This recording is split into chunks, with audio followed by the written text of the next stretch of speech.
Barang bukti senilai total 2,1 miliar rupiah disita penyidik Kejaksaan Tinggi Lampung dalam pengusutan kasus dugaan korupsi pembangunan proyek pengeboran minyak bumi yang dikelola dua badan usaha milik daerah atau BUMD milik pemerintah Provinsi Lampung. Barang bukti yang disita berupa uang tunai sebesar hampir 900 juta rupiah, beberapa jam mewah, sepeda motor, surat-surat kendaraan, dan rekening tabungan deposito. Dua BUMD tersebut yakni PT Laju Jaya Utama dan anak perusahaannya PT Lampung Energi Berjaya. Pihak Kejati menyatakan ada dugaan penyelewengan dana participation interest atau PI 10% pada wilayah kerja offshore South East Sumatera terkait pengeboran minyak bumi di Lampung. Dana yang dikorupsi bersumber dari perusahaan BUMN Pertamina Hulu Energi. Total nilai proyek tersebut lebih dari 271 miliar rupiah. Pada kasus ini, penyidik Kejati telah memeriksa 9 saksi namun belum ada satupun orang yang ditetapkan sebagai tersangka.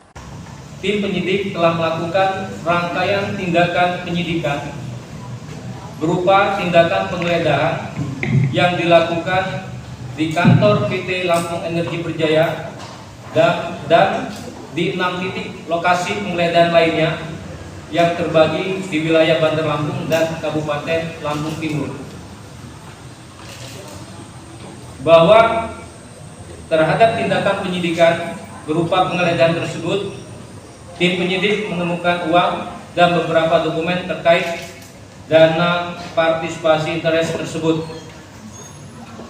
Bahwa selain dokumen yang ditemukan dalam penggeledahan, tim penyidik juga menemukan mata uang rupiah dan mata uang asing, di mana hingga saat ini tim penyidik masih melakukan pendalaman terkait asal-muasal kepemilikan mata uang rupiah dan mata uang asing tersebut. Untuk diketahui, participation interest adalah besaran maksimal yang wajib ditawarkan oleh kontraktor kepada BUMD sejak persetujuan rencana pengembangan lapangan yang pertama. Tujuan dari Peraturan Menteri Energi, Sumber Daya Mineral atau SDM tersebut yaitu untuk meningkatkan peran serta daerah dan nasional dalam pengelolaan minyak dan gas. Jeffrey Arifin melaporkan dari Bandar Lampung. Ini kan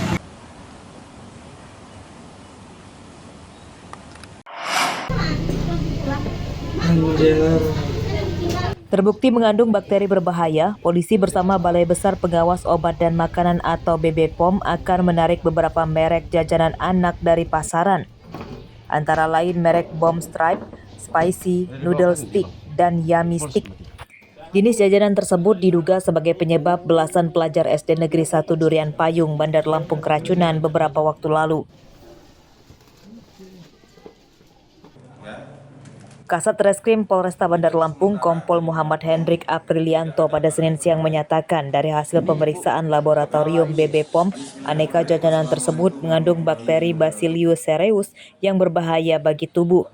Polisi masih memeriksa sejumlah saksi dari kalangan dokter rumah sakit dan instansi terkait serta sudah memeriksa sampel darah 12 korban. Penarikan jajanan diharapkan bisa mencegah peristiwa keracunan terulang. Lalu hasil daripada uji laboratorium dari BPOM yang dilakukan uji yaitu arsen hasil negatif, cyanida hasil negatif, nitrit hasil negatif, sulfit hasil negatif, seng hasil negatif, cuprum hasil negatif, kadmium hasil negatif, kromium hasil negatif, plumbun hasil negatif, merkuri hasil negatif. Lalu hasil uji laboratorium mikrobiologi terhadap ciki, merek Bromstrip dan es teh sebagai berikut. Untuk Staphylococcus aureus hasil negatif, yang positif hanya pengujian terhadap bakteri Bacillus, itu positif. Polisi dan BBPOM mengimbau tidak ada lagi pihak yang menjual jajanan dengan merek berbahaya tersebut. Jika masih ada, akan dikenai sanksi tegas hingga hukuman penjara. Arsadi Saputra melaporkan dari Bandar Lampung.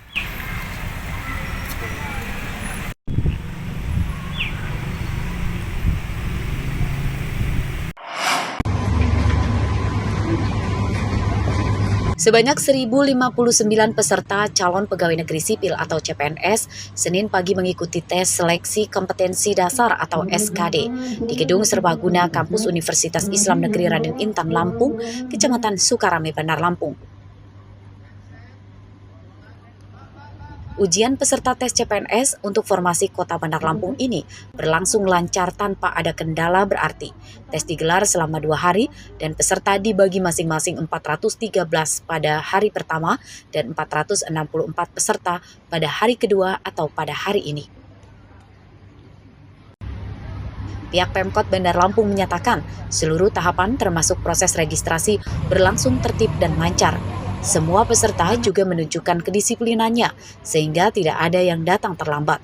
Selesai proses registrasi dari para pelamar khususnya Kota Bandar Lampung yang kita mendapat sesi ketiga hari ini yang berjumlah 300 peserta dan alhamdulillah juga tidak ada kendala, semua proses berjalan lancar baik dari ketertiban dan proses administrasi lainnya tidak ada kendala. Saat ini para peserta sudah ada di ruang steril untuk mengikuti tes. Berarti tidak ditemukan yang kedatangan telat gitu ya Bu ya? Tidak ada. Sampai bisa kita lihat sama-sama 12:30 tadi sudah masuk ke ruang steril dan memang hanya ada beberapa orang tadi, tapi itu juga masih belum melampaui saat tes ataupun waktu pendaftarannya registrasinya ditutup. Belum ada informasi beberapa jumlah peserta yang tidak hadir karena masih didata ulang. Tes juga diharapkan berjalan transparan dan sesuai aturan sehingga tidak ada lagi kecurangan atau jual beli dalam rekrutmen PNS. Jeffrey Arifin melaporkan dari Bandar Lampung. Sekali lagi kepada seluruh peserta